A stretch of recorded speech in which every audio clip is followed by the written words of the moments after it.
Hello Gemini, welcome back to my channel. I am Mariana and I will do the vibes inside for you today. So I'll start shuffling while I'm just get started here.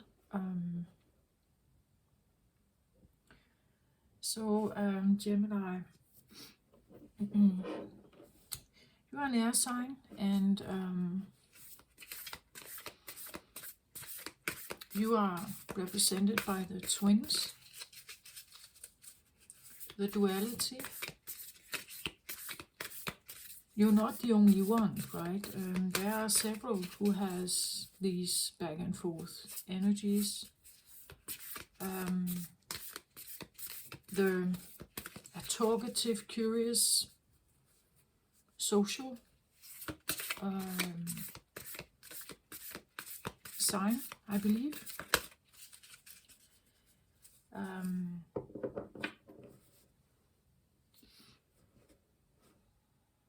I think in particular, you, as with some of the other dualistic signs like Libra and Pisces,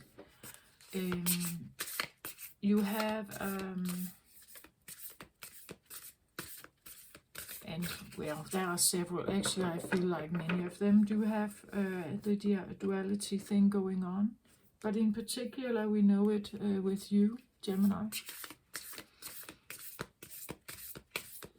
So there's, I guess, what I'm trying to say is something like the inner discussion, right? This back and forth considering of the situation, that maybe you have some of this, or maybe you have it but you don't want it, right? You rather would shove it aside, maybe. Maybe you are shoving it aside, meaning that a part of you is not heard. I talked about the shadow recently in a video, that the shadow, when it comes to the surface, I believe that sometimes other people would look at it like, oh, they are acting out. And so now they have a, well, maybe less favorite behavior, right? They're acting out. I'm not sure I see it like that. I see it more like it's a coping. Like if something becomes too much, yeah, then maybe we are acting out. But what is it actually? Is it just like I have reached the limit, right? So now I need some kind of release, or I need to do something differently.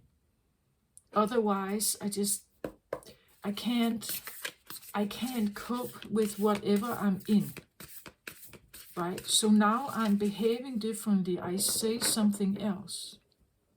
I may show a different side of myself, right? That's what I feel like. Something else may come up, right? But mostly you may use one side of the twins, maybe in your professional life, in your, when you are out and about and you have to put up like a professional,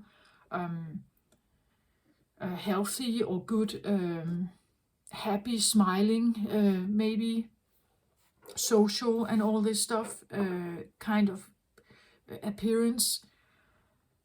But then you also have this other side, that maybe one solitude or quiet or calm, or is a bit angry about everything, that is not that jolly or happy or curious and engaging, right?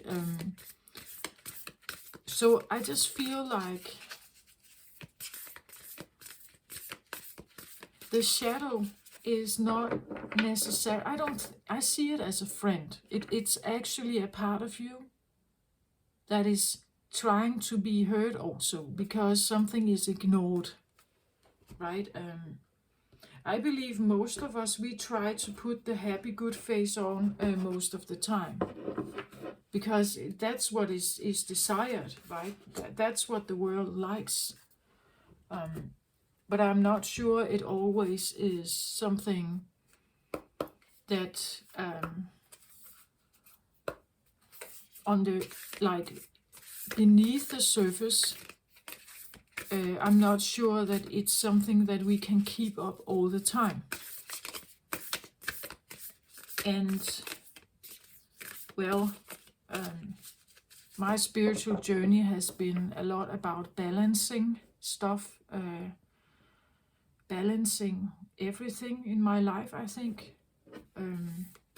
Balancing yin and yang energies, balancing something that has to do with other people and something that has to do with me, right? So there has to be room for them and there has to be room for me. Balancing my diet, perhaps balancing a lot of stuff, balancing maybe finances and so on. It's like, it's, for me, it has been a lot like a balancing act. But and again, between the dualities, is there some kind of balance in between where we all may actually feel more comfortable? That we don't have to be either or, that we can be somewhere in between and it's all right, right? We can act out from time to time, or we do show a little bit different side of us, instead of always being one. I don't know.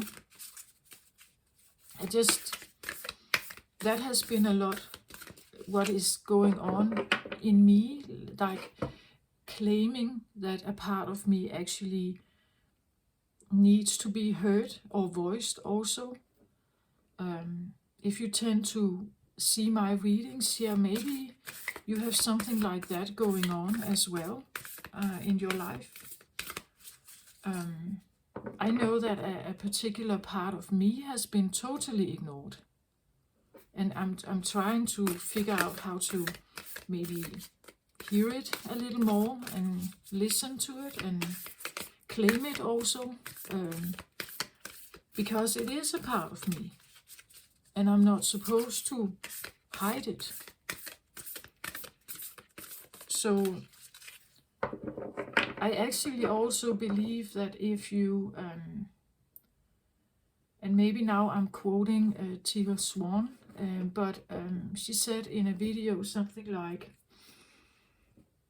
if you're trying to connect yourself with something that is absolutely incompatible with you, potentially it will crush your soul, because you have to give up something in order to be able to be compatible with something that is innately incompatible with you. So you see, a part of me could have been crushed in my attempt to have connection with my parents, and they were not really willing, or at least heart connection with my parents, and they were not quite willing to do that. So in order to have it, I gave something up, but by giving it up, it crushed something else in me, right? So you see, it's not. I don't know. Maybe you have something like that as well, Gemini. I don't know why I'm kind of putting this forward right now.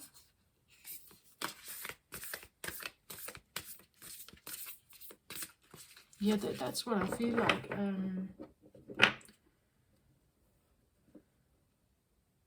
I have said in the two other readings I've made for Aries and Taurus that patience is a thing. We have Saturn has left Capricorn and is now in the sign of Pisces, and Pisces is quite sensitive and intuitive. It's the oldest zodiac sign. It's a water sign. It has duality in it as well. Pisces knows. I want to say that you can go on a journey, and you can learn, and you can study, and you can become something else. You can even turn yourself into something else. But eventually you will return to the original you, right? Eventually you will come back.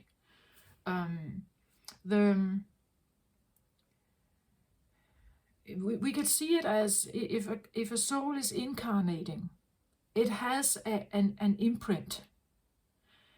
Being here on earth means that now I have arrived here and I'm beginning my journey of this life. I can learn here, I can experience, I can even give up myself. I can become someone totally different, or almost, if I use my ego. But eventually I'm returning back when I'm getting closer and closer to leaving this round, dying. I'm returning to becoming the one that I originally am, and then I will go back to spirit, right? It's this idea that I attempt to learn and see and figure something out, but eventually I will return back. I need to become the original me again. So no matter what I'm experiencing, eventually I'm returning. So again, it depends on where you are in your life. Pisces, again, is said to be the elderly. It represents wisdom and intuition and sensitivity, the things that get heightened when you are, you could say, an elderly person. More and more becomes maybe something you experience in your body, right? More and more becomes suddenly clear to you. You're seeing the world in a different situation. Some elderlies are not working anymore. They have more time to sit and think and reflect about their life and what they have experienced, what they are witnessing in the world, what's going on in the world. It's like there's a time to be very active and engaging in life, and then there's a time to return to the more feminine, more non-active place. And I believe that Saturn is teaching us maybe some of this. That's at least what I expect, that we will have situations that will remind us about something. I believe that the duality part, at least in my case, I believe that I'm supposed to reconnect with what I shoved aside once, right? That's a part of the returning phase, right? I'm 51, so I have lived a certain life up till now, and now I'm kind of starting a return, right? I have been the fish going out there, and now it's like I'm returning. I'm slowly but surely returning back to who I actually, maybe originally, soul-wise, am. Again, I'm not quite sure why I say this. Is there something going on here, Gemini? Am I speaking today to the more mature audience? I'm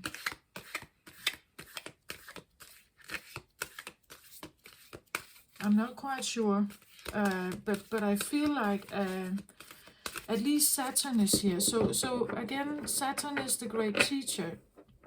There could be fears here, obstacles. There could be, again, for me, it's something about building my voice and becoming more real about who I actually am. shadow or not, doesn't really matter. I am all of it, and owning that is part of my journey. Showing it, speaking it, is part of my journey. Maybe yours as well. And yeah, maybe I'm acting out. Maybe I get angry. Maybe I say stuff that people don't like or they don't understand it. It's quite all right, I think. But it may feel that that kind of expression is not valued. Maybe it's rejected, and therefore it could make someone feel as if what I am, if I show that shadow side, is not desired.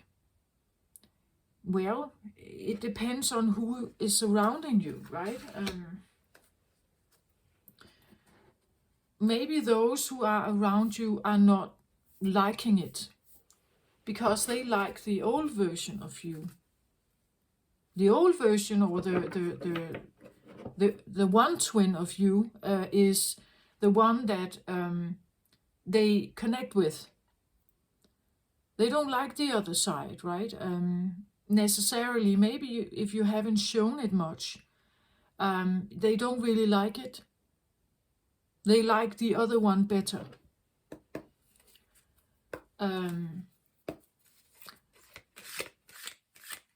And you probably know you have shadows, right? You probably hide them.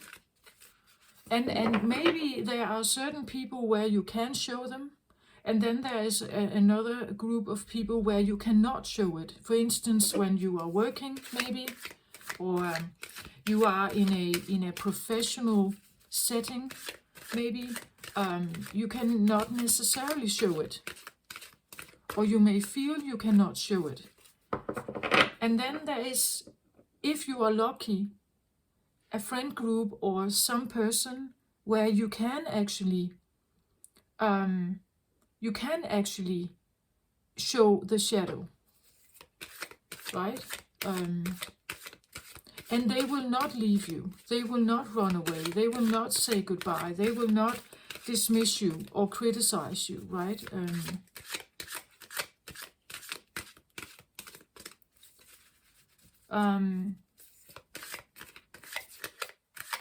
I also feel like when I say this, that it's maybe also interesting to look at the two different definitions of, or what is actually available in each of these settings for you to be the real you, Gemini, right?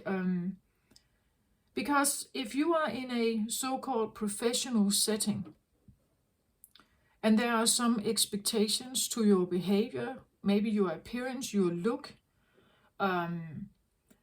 cleanliness and all this stuff. Maybe you're wearing a suit every day, and tie and everything, and you have to look smooth and, correct somehow. And when you get home, you put on your jumpers you put on like the sweatpants and everything. And you can be quite professional in your tone and your voice when you're out there. And when you get back home, you are swearing and whatever. So what is it that you are offering when you are outside in your professional setting? And what is it you are offering when you get home, for instance? So if you just think about it, let's say you're home, you have a wife and children here.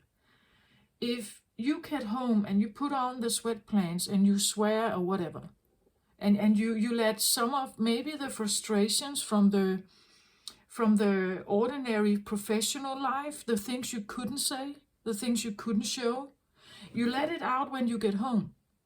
Or in this particular setting with a friend or something where you know I can do this safely here. They will not reject me or leave me or something. But what is it that you are offering them then? What are you offering these friends? or this particular group. They are important, otherwise you cannot have that kind of release. But what is it you are offering them?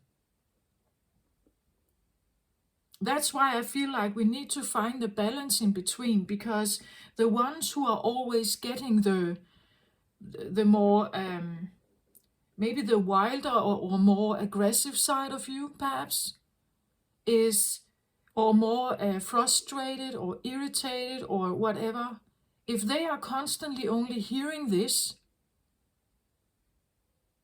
well, it's nice that they're not leaving, but actually it's, think about that for a moment.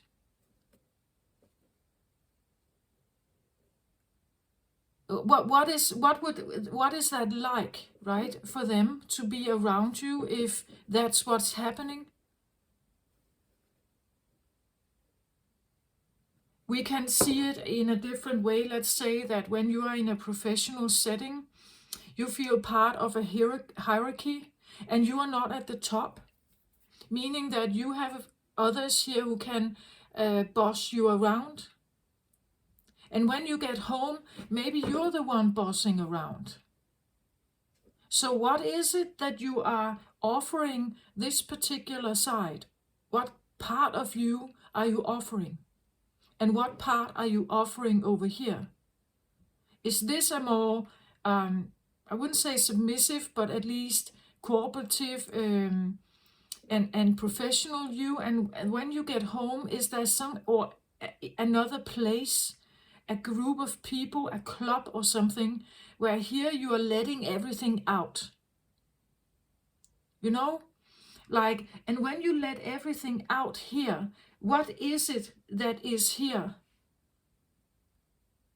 How is it that they are not leaving? How is it that they are,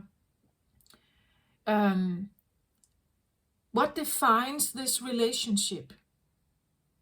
And if you think about it, if you were the one receiving that kind of shadowy element from someone all the time, perhaps, what would that be like?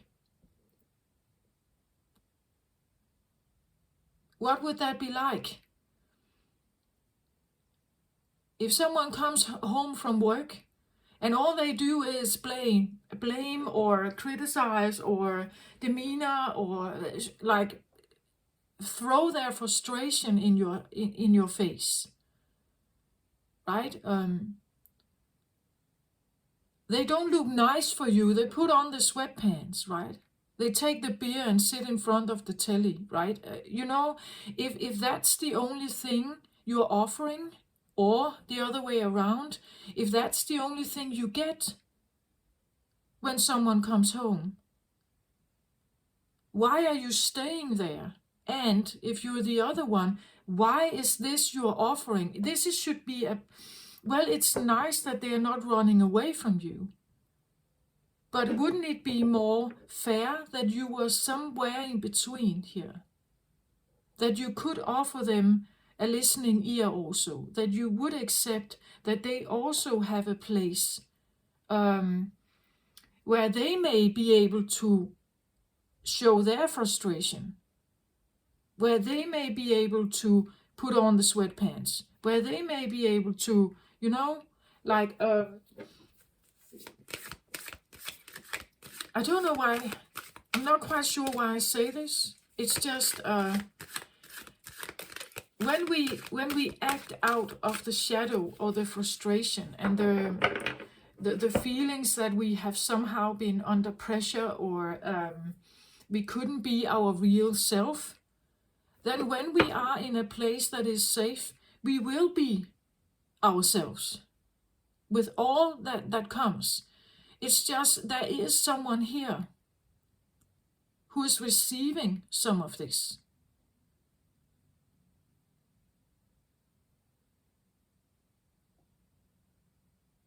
They are receiving some of this.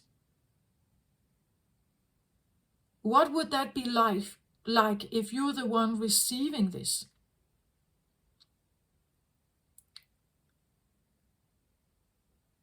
I hope you get my point of this, like, because it's safe and nice, and you know they won't leave you, or they are there with you because they love you, perhaps, or they are dependent on you or something.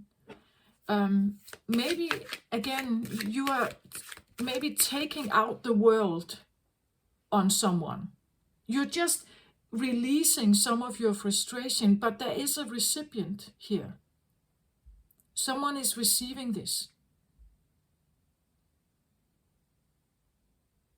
And maybe it has nothing to do with them, but they are a recipient anyway.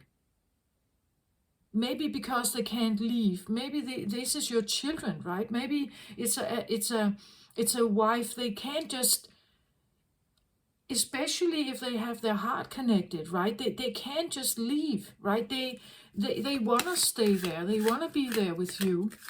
But sometimes they may like to get another part of you, right? Maybe they like to connect with this other part of you as well. Okay, I don't know, but this is coming up. I feel like maybe it's all about awareness, like becoming aware of your actions and how you are actually conducting yourself in those arenas that you enter into, right?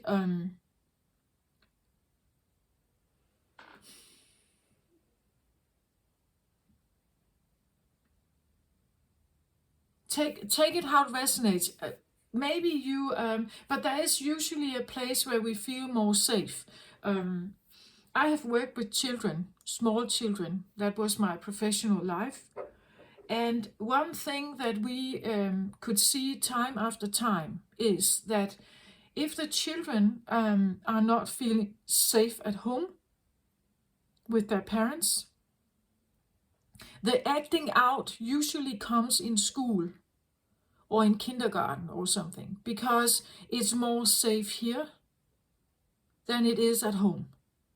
Or the other way around, if the school area and kindergarten setting feels a bit overwhelming, the acting out is usually something that comes when they get back home, because it feels more safe. Maybe not totally safe, but more safe.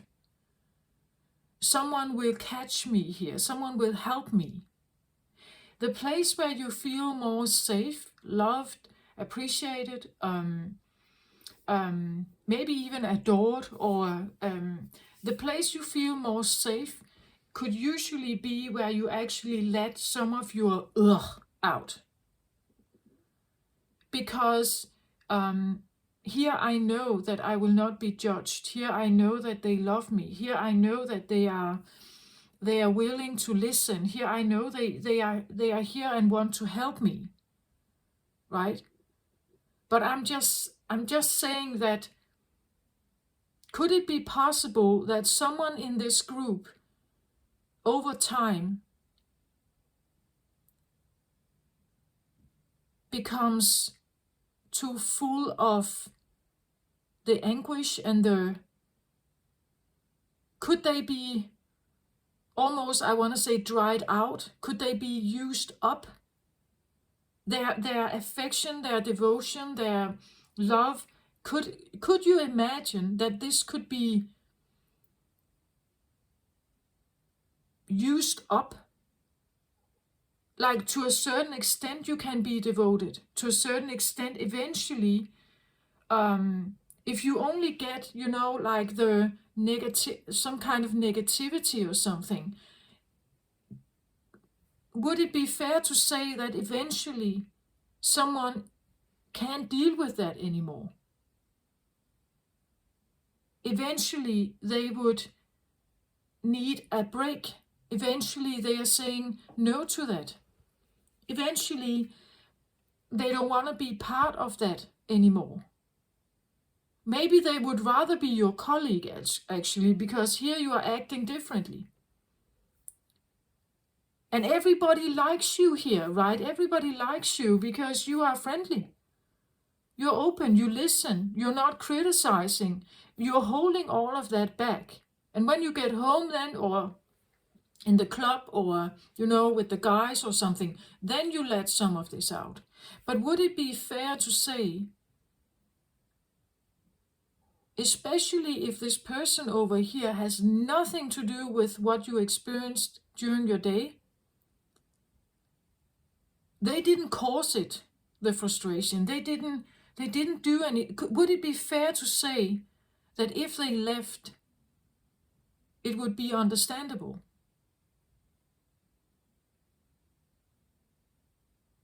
Because what you're offering here, or what has been given to you over here, is too much of one part. Like the scales are not balanced here, right? Would it be fair to say that if this is what you are constantly offering, or if this is what you are constantly receiving, that eventually the devotion, the love, the connection will be damaged?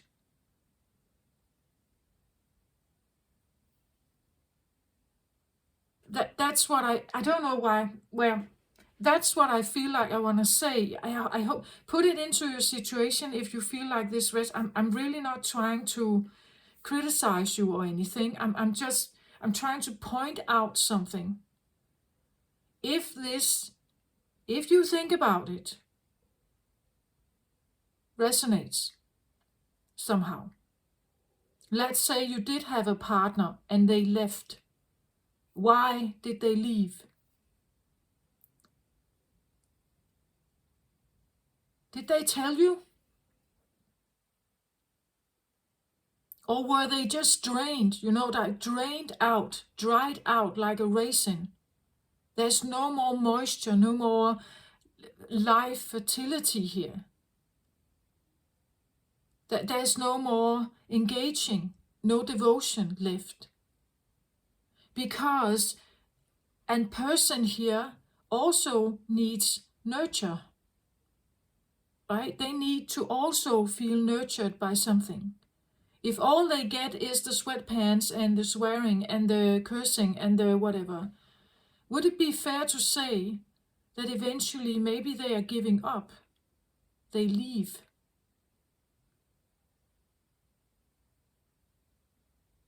To stay here dries them out.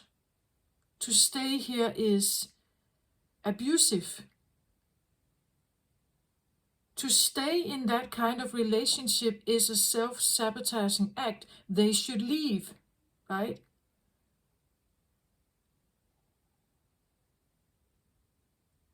Our frustrations, my frustrations are mine. I have to deal with them instead of just pushing it further on to someone else who has nothing to do with it, who has absolutely nothing invested in that situation. If I feel frustrated, it's mine to figure out and deal with. Some take a run, right?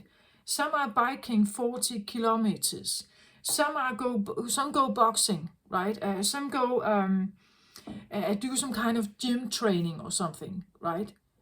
To kind of again, fire energy. It has to move. We have to get it out somehow. Some are boxing the pillow, right? But to put it in the face of others, that is not fair. And let's say you were the recipient of this. You're the one here, devoted, loving someone, staying, not wanting to give up perhaps. And you receive all of this crap. Right? If you are in a situation like that, I want to say both parties should probably think about whether this is sustainable or not. As I said, if you are in a relationship with someone who is innately incompatible with you, you need to give something up. Maybe your defense, maybe you saying no, maybe you you're saying that I don't want to, you take your frustration somewhere else, right? You have to say something. If you are giving up the voice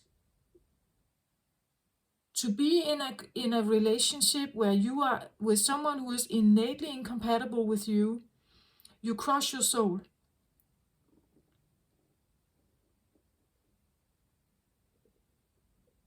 I want to say this goes for both parties.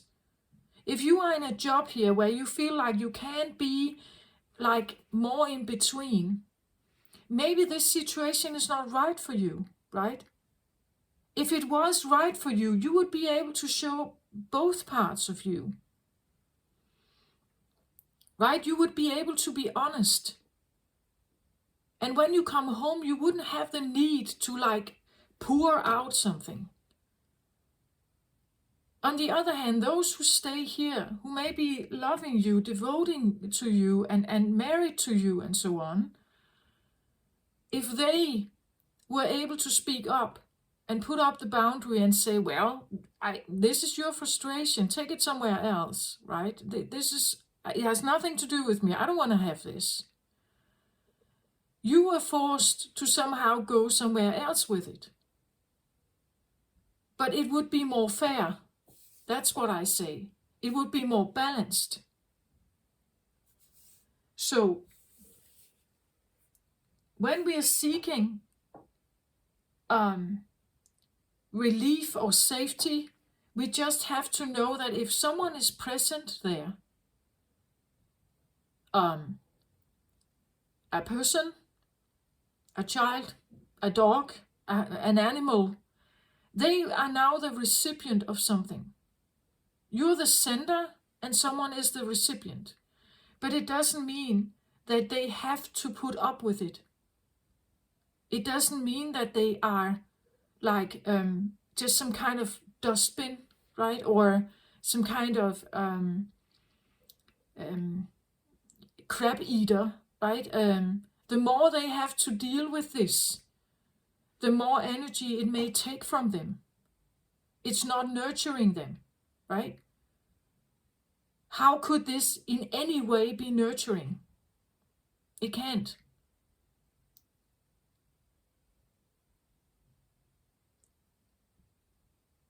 Okay, I hope you get this. There is a sense of sacrifice. If someone is staying here, they are sacrificing something. Otherwise, they would leave. So why are they sacrificing their own voice, perhaps? Why are they not saying anything? Maybe because they are devoted to you, they love you. Again, it could be your children. They are dependent on you. They don't know where else to go, right? But this is a toxic pattern. It's not all right.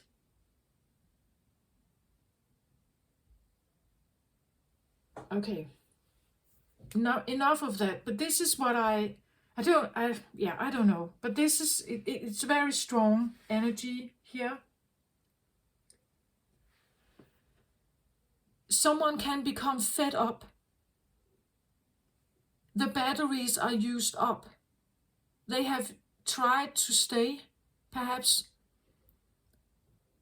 and maybe for too long. But eventually, it's dried up. It's not nurturing for them. It's not healing, helpful. You know, I just feel like I have to say that. A balancing between some of these energies in you would be what you should attempt. In the professional life, maybe you are really holding back. You are really weighing your words. You're considering the situation that you are lower in the hierarchy. You're not the boss. You can't just push people around. Like attempting a situation where you can have both somehow. Not to the full. Again, there is this. When we're having this is like the outer positions of you, right? But attempting to have a more balanced version of you would be advisable, I think, if you recognize something about this situation. Maybe you're witnessing this with someone, right? And maybe you're witnessing this with someone else you know.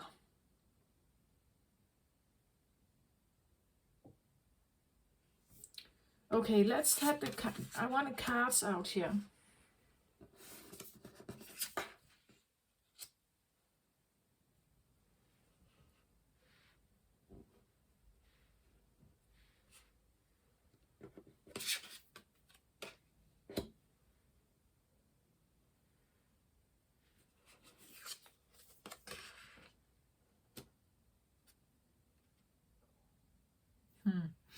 Okay, I'm just going to turn the cards so you can see them.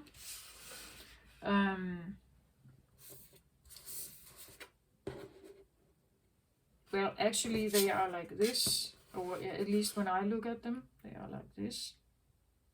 Sorry, no, they are like this, and then this, and this. Yeah, like that. Okay. So I have the Gatherer. I have 5 of Michael. The Gatherer, well, it says itself, right? They're gathering something. So, as I said, it's like a piling up, you could say. A piling up of something. A gatherer is someone who has, they find not just one thing, right? They find many things. They are picking up many things and taking them back to the village, right? Or taking them back to the kitchen, whatever. In this case, with the 5 of Michael here, it says this situation doesn't serve you. Release your attachment to the outcome. Consider taking a more uplifting approach. You see, it's like gathering something that is not serving you is potentially something that can ruin you, right? Fives always talk in tarot, talks about I want to say negative situations, you could say, pressure or lack, or maybe as I kind of try to describe, maybe something that is really not nurturing, like it's not nurturing. And if you have gathered here a lot of stuff here over years, perhaps, maybe you have been the recipient of something here for years, and maybe not even knowing that this is what happened. Maybe you were innocent in this, right? But yeah, and here I have trust your innocence. Maybe you were not even aware that this happened. But the point is that if you get fed up or piled up with something that is really not serving you, I want to say it's definitely time for a release. It's definitely time for something else to happen. I have new decks here, so I'm just quickly showing you here. This deck is the Mystical Shaman Oracle. It goes with symbols. It shows symbols primarily. We could even say archetypes or something. They present mostly with a sense of symbol. And then it's up to, you could say, the reader to figure out how does this apply, perhaps. Okay, 5 of Michael here. This is the Archangel Power Tarot cards. 5 of Michael it's not a good card, I want to say. It's Michael is a very strong angel, right? We can use him for protection. We can ask him to come in and help us with protecting our space. But in this case, this is really not serving you. Actually, maybe it's a very unsafe environment. An unsafe thing. Especially also to gather, I think. To gather something here that is unhealthy is not, that is an unsafe thing, right? It's an unsafe situation to be in if you are gathering here a lot. It's a card number 21. It makes it 3. 3 is, you could say, well, it could be about 3 is usually management, leadership. It's about standing in your power. But I want to say gather here. I feel like I want to take the book also and consult the book here. But you have already heard my interpretation, what I feel like this is about. Let's see what the book says here. Before we cultivated grain, we collected the wild bounty of nature. The gatherer finds abundant seeds, nuts, berries, and wild greens where the ordinary person sees only barren soil.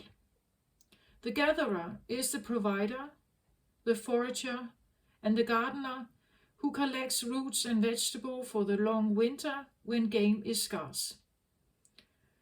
She does not hoard, trusting the bounty around her. Look at the resources you already have close at hand. This is a time of abundance. Everything around you is ripe and ready for harvest. Banish the notion of scarcity that have limited your choices and colored your destiny. Pack your food for the winter and start with the low-hanging fruit that is all around you. Do not wander too far afield in search for what Spirit has already provided. Practice paying it forward, being thankful in advance of receiving. If you are in a scarcity mindset, open your heart to look beyond current conditions and you will find the bounty being offered to you. Practice sharing, not hoarding. Okay. I feel like, hoarding could be the feeling of piling up. That something has somehow become too much. But what is it that you had enough, that is enough, that you have piled up here? Is it this? Because I want to say, if this is the environment you've been in, you have probably been hoarding. Maybe you have been piling something up. Maybe you have been trying to just accept the fact that you are in a situation that is not very, not at all abundant and healthy here. This can talk about anything. Maybe you have been, let's say, piling up a lot of unhealthy, literally for your body, unhealthy routines, right? The gathering up here could be a coping mechanism, right? That you have somehow gathered stuff or things here to somehow, you could even say build a wall, right? People who are hoarding, I believe one of the main things about the hoarding is that everything they have gathered and put into their home, to the point where you can't even go inside the door, it's because it acts as some kind of protective mechanism. It makes them feel more safe, even if they now have tons of things standing inside their homes. It's a kind of a shielding that they may feel they don't have. If you take everything out of the home, they may feel naked, right? It acts like some kind of wall or shielding. We could talk about this idea that, but if I get into like a low finance time, I can sell some of this, right?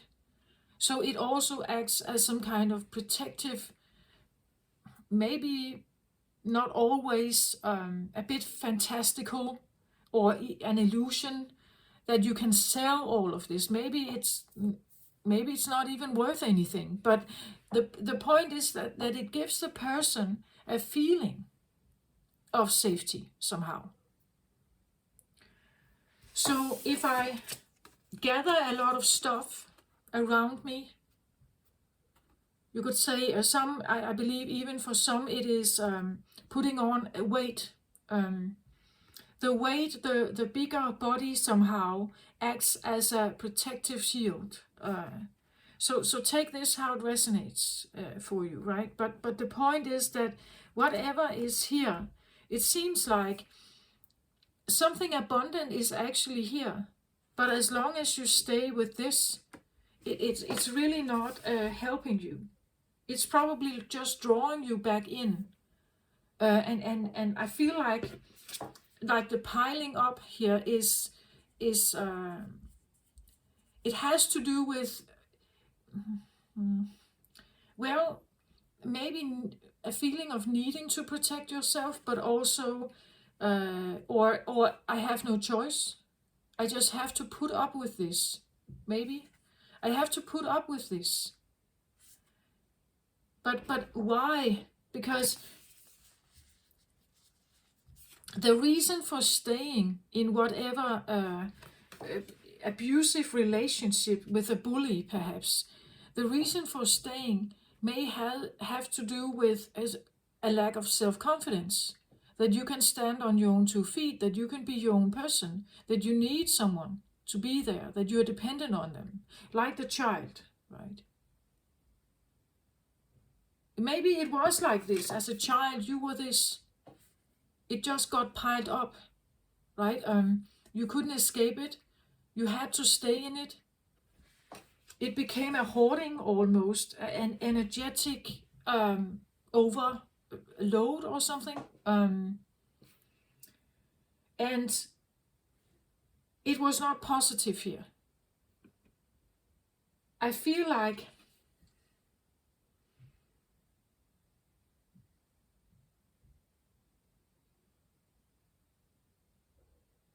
a release from this would definitely be helpful. That if this is a person here coming in with a lot of, like frustration or stuff here, bullying maybe,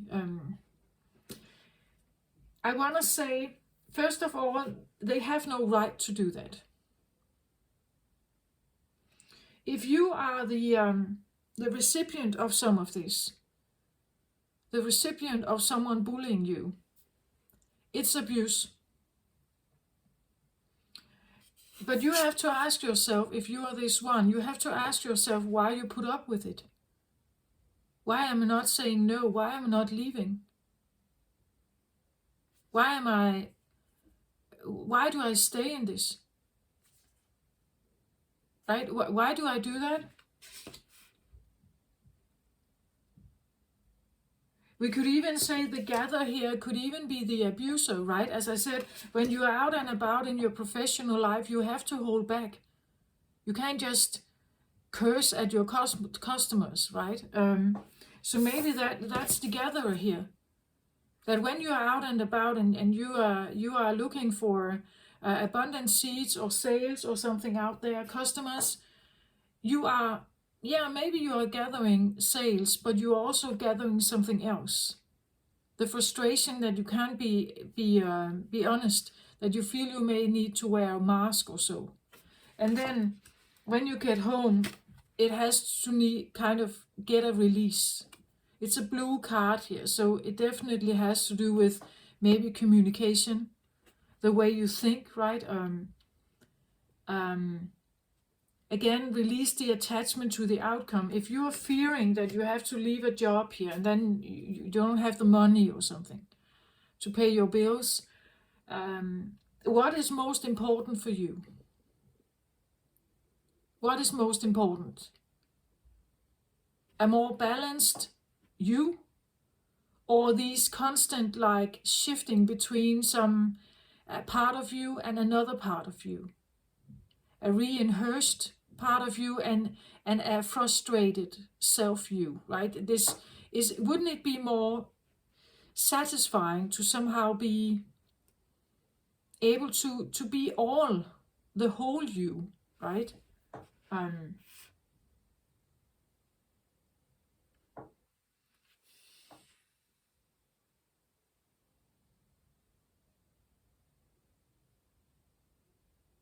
Let's say you are a businessman. Your professional life is a businessman, but you love go boxing in your free spare time. What if you became a boxing trainer? You would have all opportunity to work with the management part, the trainer part, the advisor, and you could push the people because they usually need a bit pushing. It's an environment where you can get some of this stuff out. Just an example, right? Maybe there is an environment that actually is more beneficial for you, where you can combine more of you into a more whole version. I hope you get what I mean, right?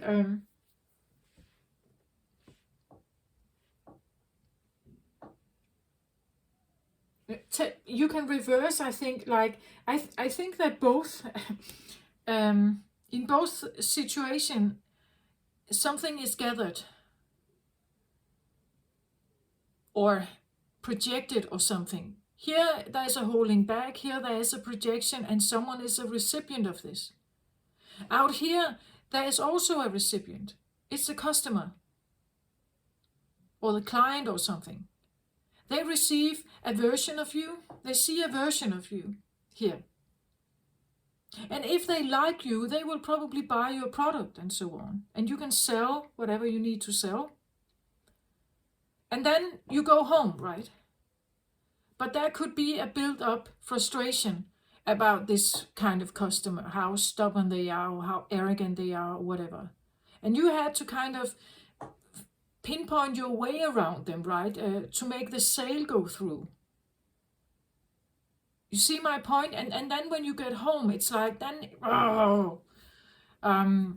some of the frustrations or the wasted time you have used on some kind of client or whatever, it is thrown back into the face of someone.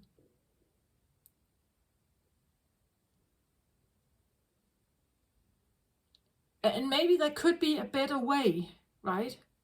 Because I truly, innately, deep in my heart feel that our frustration is something that we personally should deal with.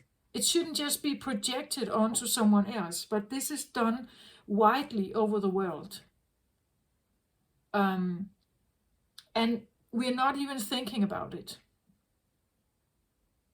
We don't know what it actually does to a recipient of this, especially on a regular basis, every day, every hour, or every evening, or whatever, what it does to someone here.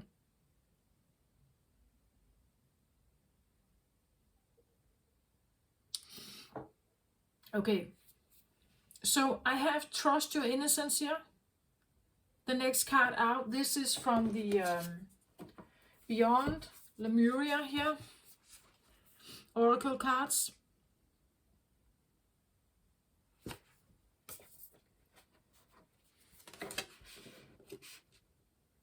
And the next card here, I have the Garden and the Gate.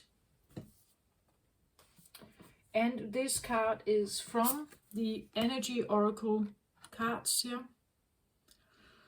If you're interested in what cards I'm using.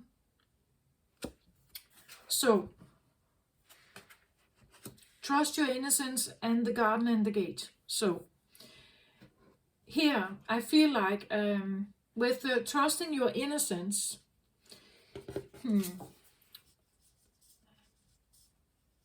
well, I feel like I can't really look at this card without thinking of like a bit more like a childlike innocence. Maybe there is something about really needing to return to some of this, like if you have been in some kind of situation where you have piled up something, returning to the original you. Let's say you have been in an abusive situation with a bully here. As I said, we are born with some kind of soul imprint. Then we go on a journey, we experience something. And maybe you didn't have the best situation here, but you're going on a journey. Eventually, with the fish swims out, and then eventually it's returning back. There could be something about potentially, I want to say, get yourself out. If you are the one being abused here, get yourself out of this. Trust that you are safe. Release the attachment to the outcome. Consider taking a more uplifting approach. Get yourself out of this situation if you're the recipient of this. And return to what is you. The pureness of you, right? Sometimes I believe that, at least in my case, staying loyal to something that is innately really not loyal to you, and nurturing to you is a of course to a person looking from the outside, you would say, why are they staying? But if this is all you knew, if you grew up with this, you had nothing to compare with. You were never given a choice. That's what also we have to remember. Some who come from abusive homes, they find abusive partners. It's familiar. Even though it's not what they want, it's familiar. They don't know how to break this, you could say, bond or tie. It's something that happens in the brain, right? If you're not aware of this, unconsciously you will find a partner who does the same.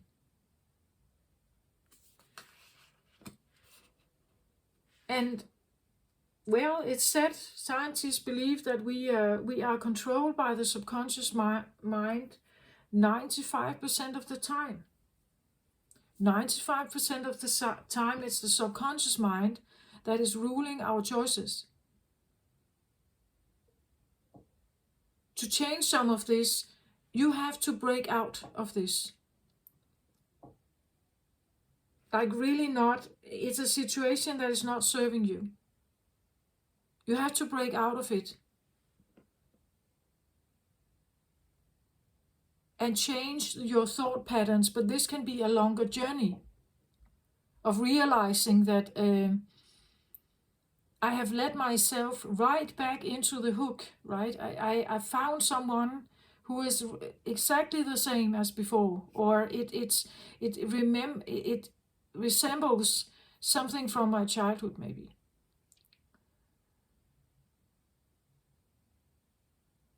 And it can go both ways. If you receive the bullying, you could become the bully, or you could become the one who is, you could say, frozen and doesn't know how to get themselves out of here. To release some of the gathering, the piling of, you need this. You need to remember who you really are.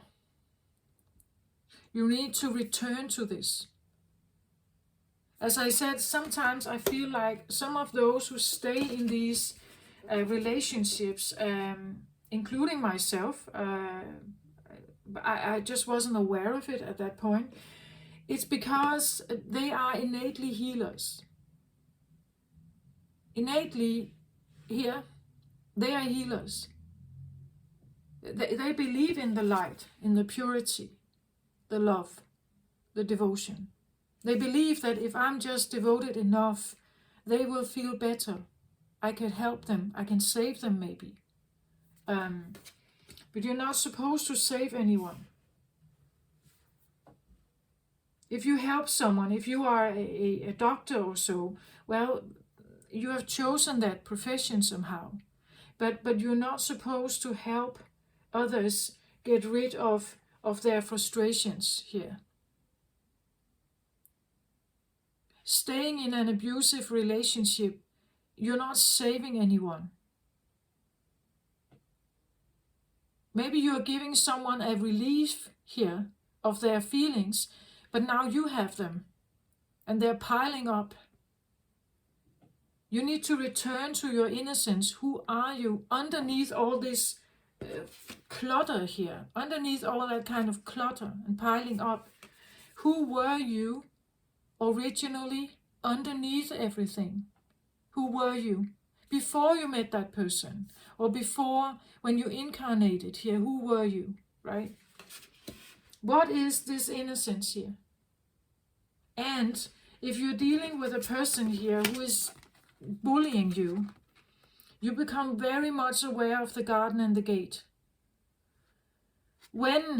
Figure out where you have the garden, the prosperous, beautiful, calm, flowering, blossoming garden, where you have a soothing, healthy, good environment where you feel you can breathe and the pressure is gone. And the gate. The gate is you being the gatekeeper of something like this, that you keep this out. That you need to, you could say, mature your thinking from not just being innocent here and thinking that everything could be good. If I just show my love, everything could be good. You have to embrace this now.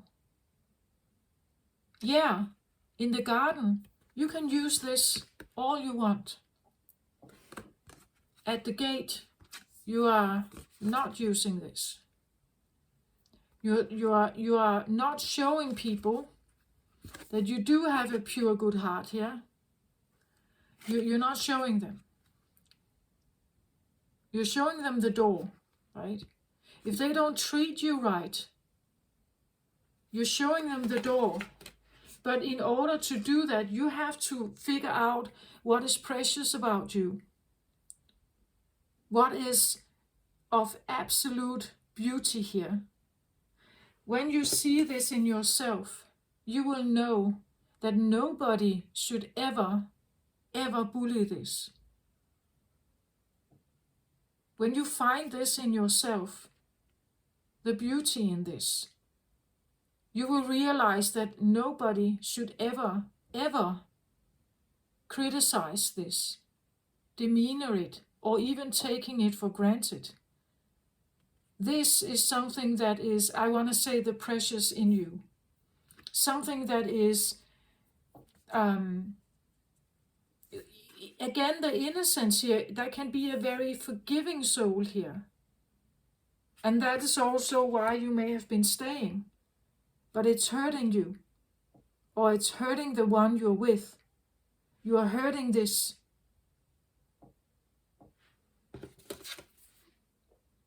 A beautiful soul here. And they have probably nothing to do with it. It's your frustration. And it's not supposed to become theirs.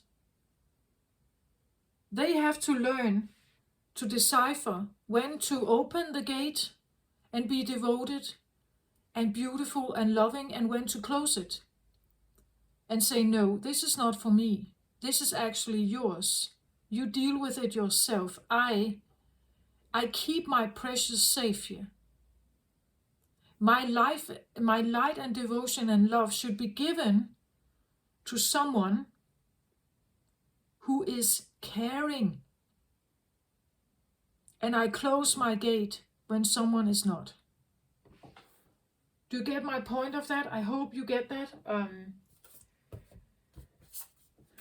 Trust your innocence. Let's have a look at what the book says here. I'm just going with my feel, a strong feeling. It's very clear in my head here. This is, I don't know if this is very particular for someone, but it's very, very clear. Okay, so trust your innocence. Truth, trusting yourself, being real with people, knowing the difference between intuition and paranoia, uncensored feelings, returning to innocence. It can be hard to decipher between intuition and what our mind is telling us. Stories, projections, expectations, or fear can rise under the guise of intuition.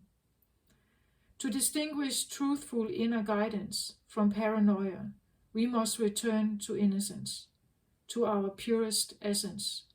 Here we have access to the truth of our being. What were the very first feelings or visions you had when you considered the question at hand, before you second-guessed yourself? How does it feel in your body when you are brutally honest with yourself? Try to go beyond the layers of what you have been taught to believe about yourself. When some of the logic falls away, what answers remain? When you ask a young child a question, they don't censor their answers. Their honesty may not be considered polite or socialized. It may even seem a bit funny, but it's their truth. And it's interesting to note how intuitive children naturally are. To tell the difference between intuition and mind chatter, you need to recognize a clear instinctive yes and a distinctive no. For this, you must trust yourself. The foundation of self-trust is honesty. You must be completely honest with yourself about what feels good, true, and real to you, and what does not. Honesty is more than not lying to yourself. It is also about not withholding information. It is about having deep transparency within yourself. Some might describe their intuitive yes as a softening rather than a feeling of tightening, contracting, or avoidance. If we are to stay in our optimal path, trusting our original innocence or instincts is key. Learn to trust your inner sense or intuition. You are encouraged to be absolutely honest with yourself. Cast aside any mind stories and shoulds that you tell yourself. In the heart of hearts, you know the answer. Dare to listen and to honor them. This card may also relate to being truthful with another person. Relationships can only deepen when we can be real with each other. Consider your timing and be considerate, but this is a time for truth. Okay, yeah. I feel that there's a lot in this. I wanna emphasize the yes feeling and the no feeling. The yes feeling, if you don't really hear any kind of clear yes in your mind, go with the instinct of your body. If you have a softening, if you have a sense of, if you are in a particular situation, if you feel a softening, your shoulders fall down, you feel that there is an openness, a sense of I can be more open here. I feel safe here. I don't have to put on a mask. I can really just be me here. When your shoulders go down and your breath is like, okay, yeah, this feels nice. That is a yes. Then you are entering the garden here. The no feeling is the feeling of like everything tightens.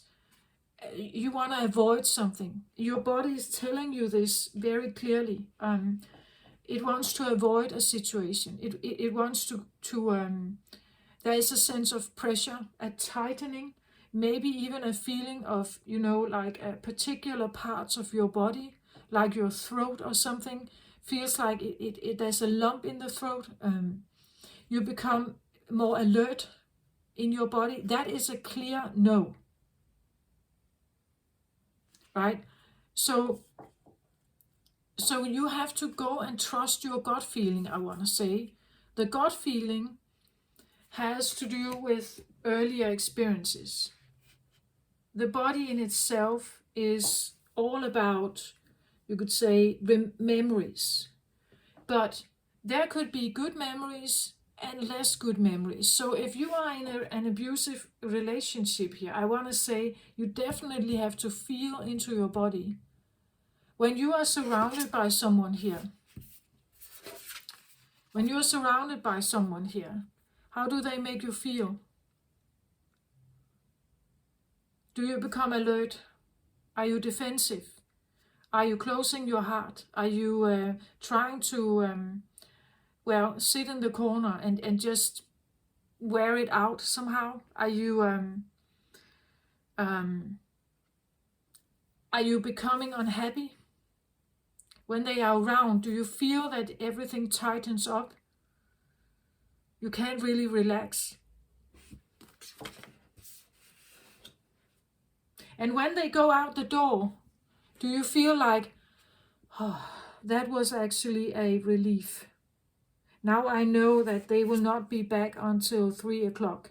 So the next time, the time I have now is for me to go into the garden.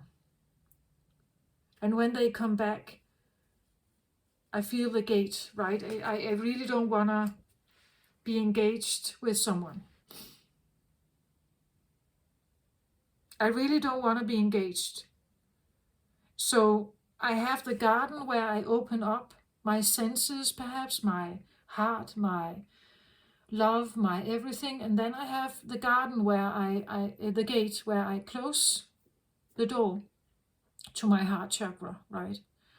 So put this into your situation. Maybe you need time off, right? Maybe you need a holiday. And you go somewhere where you can actually really breathe freely, belly out and everything. Just be you. Let your hair be. Maybe you take no makeup on. Maybe you're just like really raw and naked and totally you. Maybe you put on your sweatpants, right?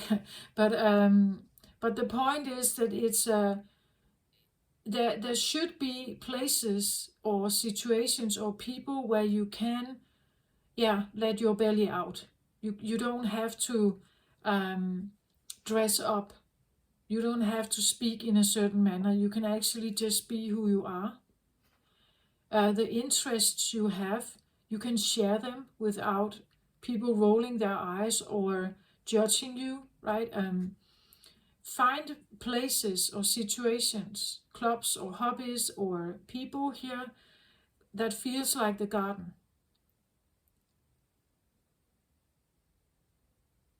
Or even an inner sense that a part of you is understanding, right? That is more self-loving, that is actually wanting to nurse you or help you or nurture you. It all comes with this. When you somehow are able to declutter here, or get the chatter away, the thoughts in your mind here, you can find her here. And figure out who you actually are. And when you see this one, When you are ready to meet this one, when you have decluttered enough, you will, when you look at this one, you will ask yourself, but how could I put her in this situation? How could I put her in this situation? Without giving her this advice.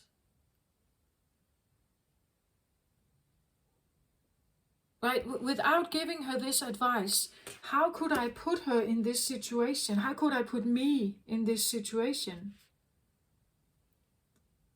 Because it's definitely not something that is compatible.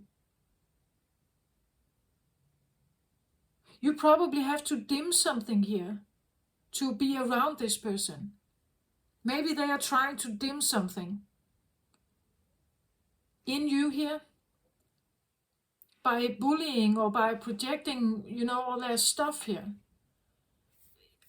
That's what I feel like. It's returning to who you are. Maybe that's why I talked about the Pisces thing, that we are in Pisces season, right? That there's something about returning to you. The return to you, but it may not come without obstacles, right? As I said, your current friend group, they probably like you for being the outgoing, funny, talkative type, right? But there's another side to you, and this side should be more, I just feel like this is very unbalanced. It needs more balance somehow. Truth and honesty. And sometimes maybe this is to be sweatpants, a bit critical. Like if you could do that with your customers, you could really just say what you wanted. You could be more whole in your approach, right? It can be that when you are at work, you're very professional, very orderly, very very correct. And in your leisure time, you are more of a bully, or more of you swear, and maybe you're not really that kind actually, or you're not that open because you have used all of your resources over here engaging with others and needing to listen to their needs, needing to listen to their approach to life and what they needed, what they're willing to pay, and try to figure out what kind of offer can I give them where I hope they will take it, right? And then when I'm off, it's like, now I'm finally off duty. So now I can be myself. But being yourself now comes with this sense of agony, maybe. I hope you get my point. I'm really not trying to criticize. I think this is a thing. Like people, they keep up appearance. I've seen this with children so much. I know it with children that have a diagnosis, like autism and ADHD. Like they try so hard when they are at school to fit in. And when they get home, the parents tell us how they are acting out, how they are tired, how they are not eating, how they are not sleeping. You see, it's like they try so hard to be something. And when they return back home, it's like they can't keep it up anymore. Then they kind of just, they kind of let go of everything, let go of the mask. And now you see a side of them that has been under pressure, right? So there's this feeling of being under pressure, and when you are under pressure from someone else perhaps, or you are the one feeling the pressure, how are you supposed to get that relieved? Probably, or preferably, without hurting someone else. At least that would be my advice. Also in regards to the karmic lessons, that you're not just continuing putting karma out there. So how do we get a relief from something that may have piled up here? Well, yeah, that's depending on what it is. If it's frustration, maybe this is sorrow and sadness. Maybe this is pain, because you have gathered so much. Maybe it's sadness that someone is speaking to you like that, only giving you the trash, right? Or you're the one giving trash. But if you're not aware of this, you're just acting out of subconscious patterning. The programming we have received is stored deeply in us, and it takes a clarity of mind to become aware of it, to actually notice it. Many people, I believe, they don't even think that they are acting out. They think they are acting as they should, as they are entitled to. It's their right to do so. I believe it's quite all right to be assertive and put out your boundaries. It's not all right to yell at someone. What gives you the right to yell at someone else? Or, if you are the recipient of this, why do you allow them to yell at you, criticize you, demeanor you, put anxiety in you, threaten you, whatever? Why do you allow that?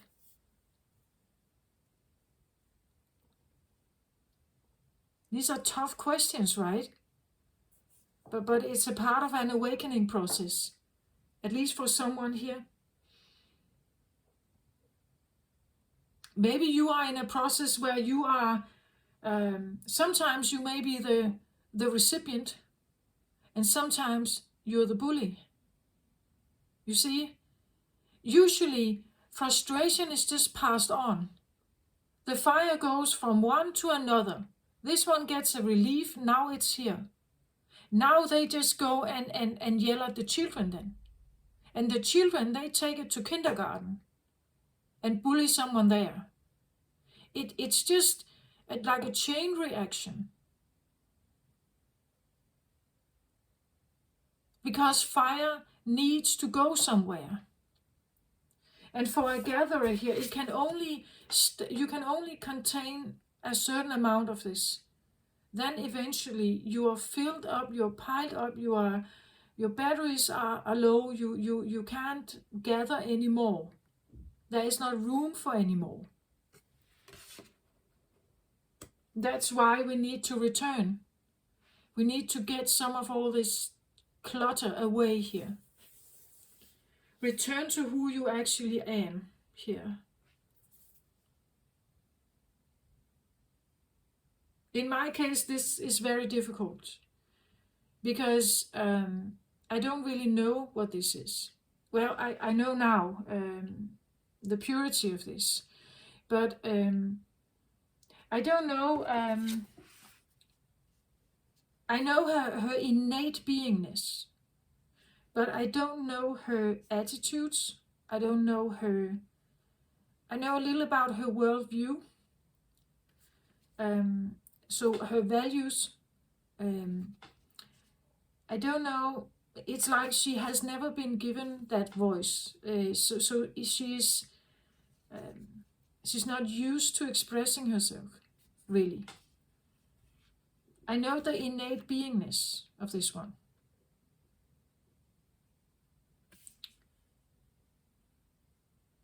And but it's like she's young, like she hasn't been given the right to develop, grow. And this is what I'm trying to do now by actually also using some of this method here. Like I'm trying to put myself in situation that feels most like the garden, and close the door or the gate if I feel like now I'm with something that is not compatible with me. I close the gate to my heart, right? Close the gate. We could even, let's have a look what the book says here. Oh, I'm sorry. What the book says about this, perhaps. 30. Let's have a look. But it goes very much hand in hand in what I see here. I think it's quite clear, actually. The garden and the gate. Abundant prosperity and staying safe. This card shows a peaceful young woman in a beautifully blossoming garden with colorful flowers all around. However, the gate to the road outside the garden is locked, while the girl wears a key on a chain around her neck. This card, upright, bodes well for the financial scene. In fact, there may be a lot of money or other personal pleasures coming your way at this time. But be aware, the choice to stay in the seeming security of your lovely garden may actually be motivated by habit or a fear of the unknown. The beauty is enticing and worth enjoying, but you may not be giving your spirit the freedom to roam. While it's fine to amass a great deal of wealth, don't let it keep you from your karmic path or from living your truth. You have the choice to shift your focus, widen your spiritual perspective, and gain the world that is just outside your gate. Well, so this is interesting. It seems like the book talks about that the garden is beautiful, but there could be something even more beautiful outside this garden if you dare to go there.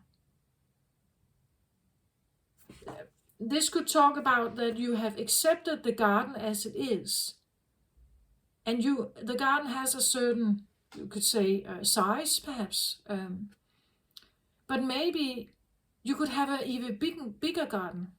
Maybe you could have a huge field of flowers, right? But it depends on how you're thinking. If you have considered yourself satisfied with the current garden and what is in it, perhaps here, you don't allow yourself to expand it. You're not allowing it to be expanded. It seems like there is a time, and Jupiter is in Aries right now, so there could be a time where abundance is actually here. Taking the step towards something here is really here.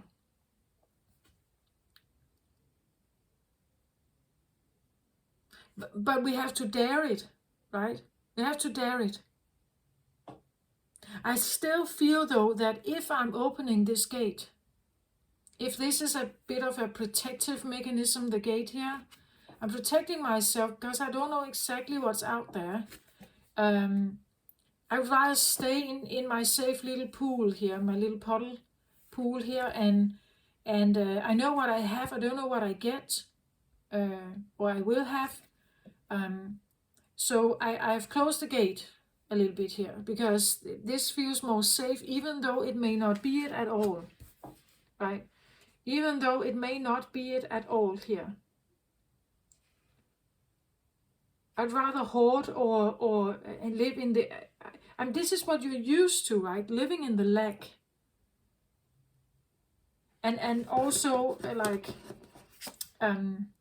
maybe just accepting your situation, accepting the garden size, or you could even say your house or whatever this is. I have accepted that I am, that this is what can be for me.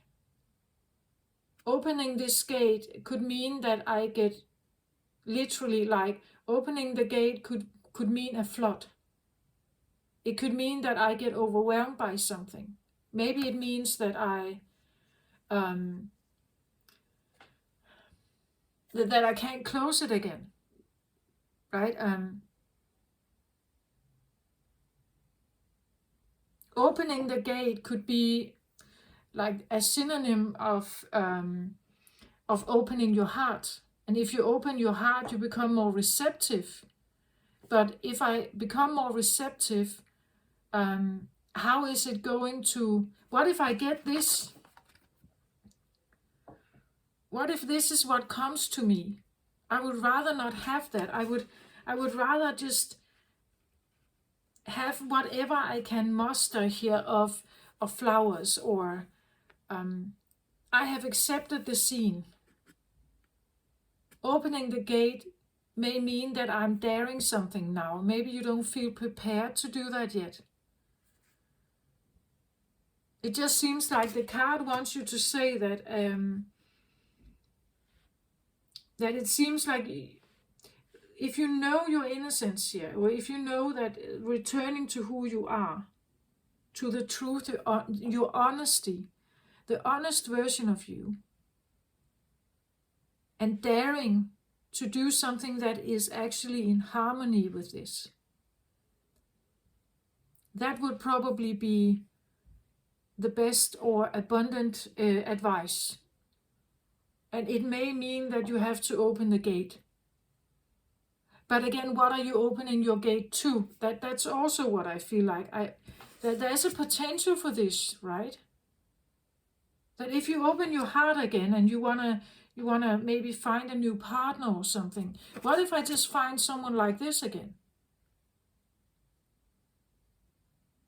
I just feel like it's, if you are on this path here and you have realized something about yourself, I think that it is already available.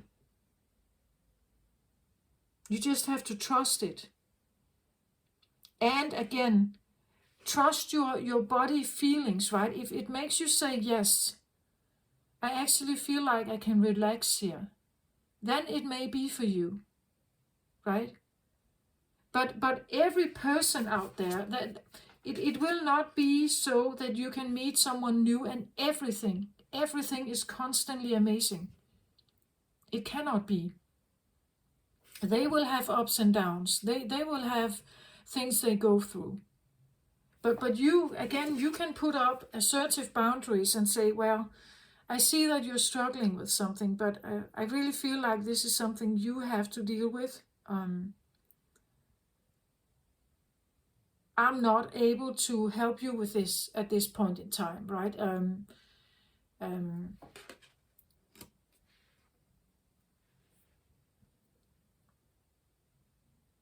I don't think that you should be open for everything that comes if you're not sure about the, again, listen to your body. I feel like if you somehow feel a harshness or something with a person, a new person maybe, you will know, right? You will know that maybe this is because it makes me tighten up.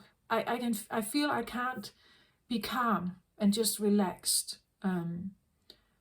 It actually makes me more on my toes. I feel anxious. The anxious feeling and so on, the pressure, even though everything else looks good. If you have an anxious feeling, I would say it's a no-go. Don't go there. Don't touch it. No matter how beautiful it looks. If you feel anxious and kind of uptight, it's probably not the best thing for you at this point in time. The yes feeling, the softening, the relaxing, calm, that's a nice thing. Not to be abused, of course, right? Not to be taken for granted, but it's a nice situation then.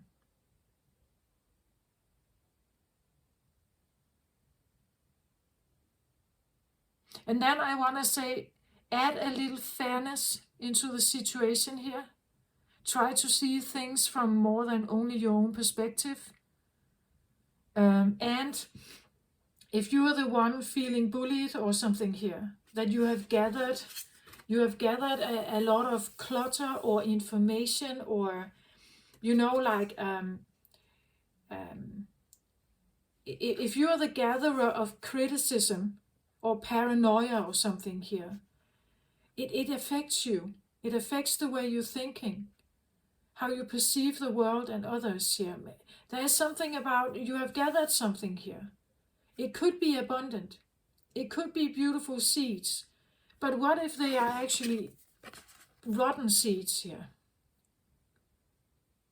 How should you be able to plant a beautiful blossoming garden here if all you have received is rotten seed, right? How should you be able to do that? Return to something that is innately you. Maybe needing to leave a situation here, something that is innately you. And from that point, you decipher your garden and your gate, and whether you want to open it or not. And if you open it, become aware of the yes and no feelings. Again, I feel like I've had to surpass my brain. Like a part of my brain, I couldn't really trust it. I made the wrong choices. I put myself in bad situations. So the choices I made, the compass I had to navigate with, it wasn't really attuned well to me. Right? It was out of order. So therefore I couldn't really trust it. I had to go by something else to figure out what actually feels like a yes and what feels more like a no. If you feel you resonate with the scapegoat idea, or at least this idea of being bullied or something, you may resonate with some of this.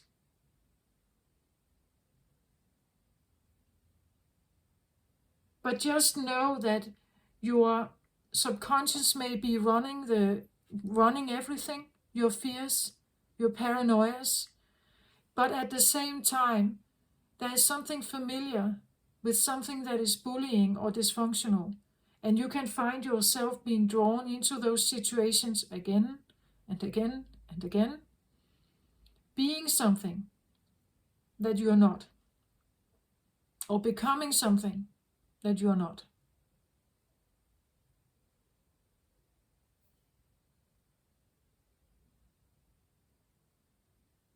Yeah, this is what I have.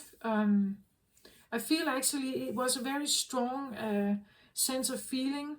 You are in this life experiencing some of this, but you have all the ability available to return to who you are, becoming more aware of your innate being.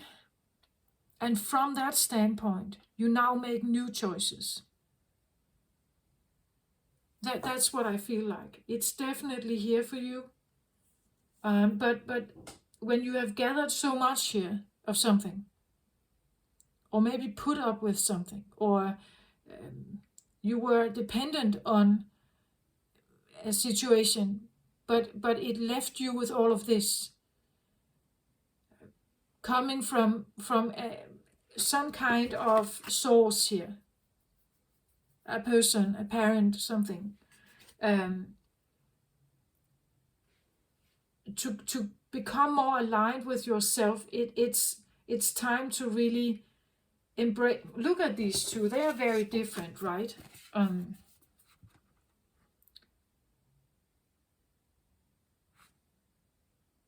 Beautiful stars here, flowers, a lightness, a light beingness.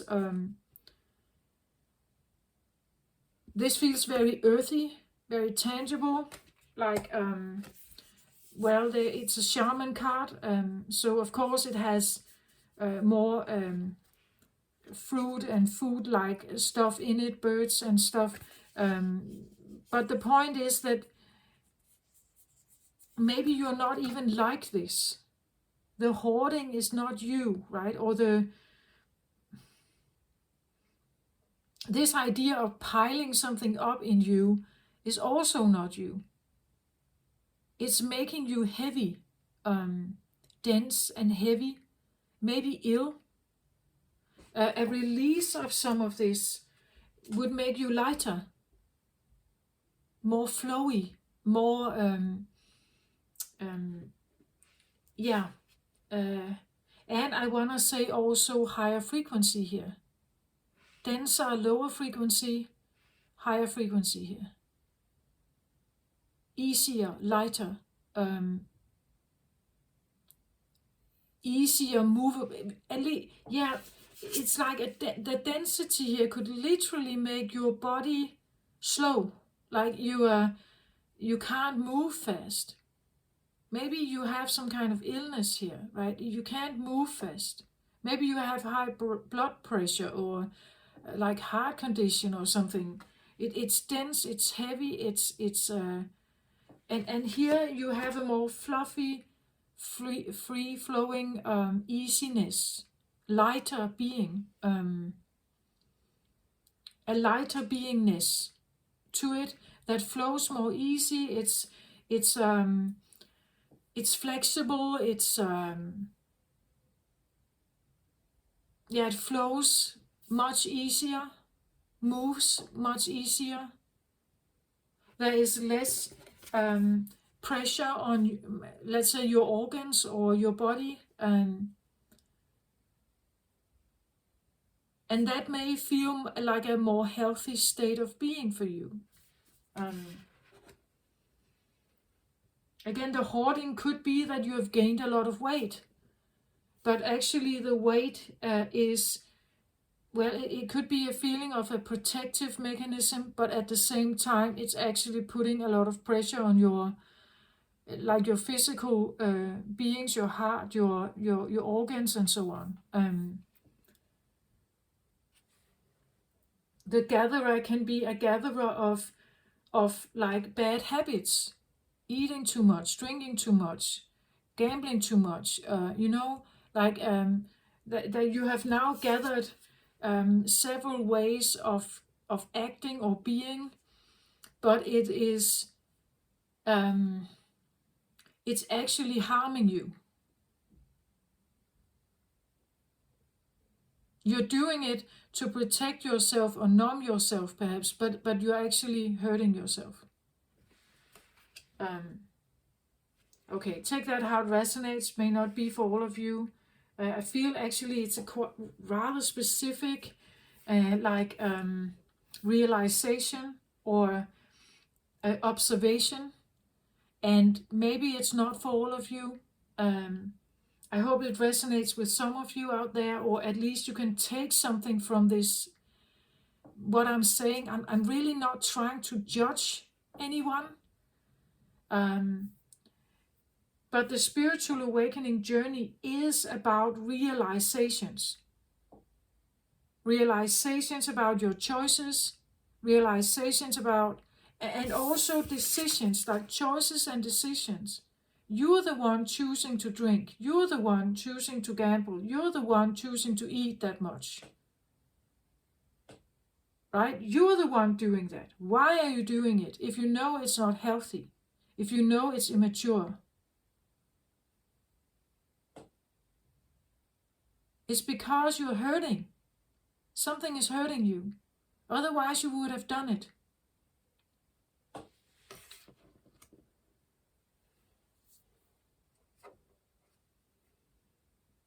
This is what I feel like I have for you, Gemini. I hope this helped you.